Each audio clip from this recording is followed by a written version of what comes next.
Today I'm going to show you how to set up a color palette on Squarespace.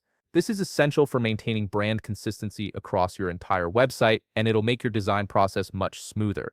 Also, if you're interested in business tools that could improve your workflow, I've dropped a few links in the description down below. First, open your browser and navigate to squarespace.com. Once you're on the homepage, go ahead and log into your account using your credentials.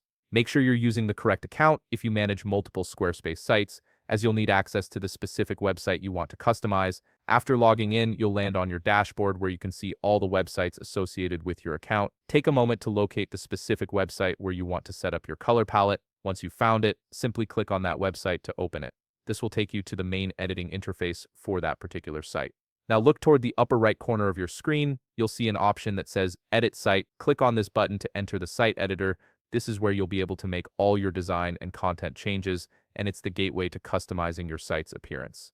Once you're in the site editor, focus your attention again on the upper right corner. You'll notice a brush icon there, which represents the Site Styles menu. Click on this brush icon to access all the visual styling options for your website. This is where Squarespace lets you control the overall look and feel of your site, including fonts, colors, and spacing. Inside the Site Styles menu, look for the section labeled Colors. Click on Colors to open up your color management options.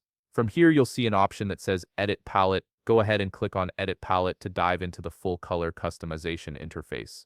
At this point, you'll be presented with two main options. Squarespace offers preset color palettes that are professionally designed and ready to use if you want a quick, cohesive look. However, if you prefer to customize your own palette to match your specific brand, you have complete freedom to do that as well.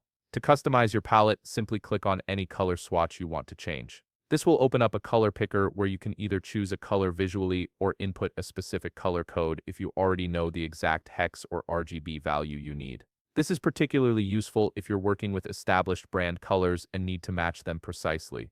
Take your time here to select colors that represent your brand and work well together across your site. Once you've finished selecting and customizing all the colors in your palette, click the Save button to apply your changes. Your new color palette will now be active across your entire website, ensuring a consistent and professional appearance. And that's it. You've successfully set up your custom color palette on Squarespace. If you found this video helpful, please leave a like, subscribe, and see you in the next video.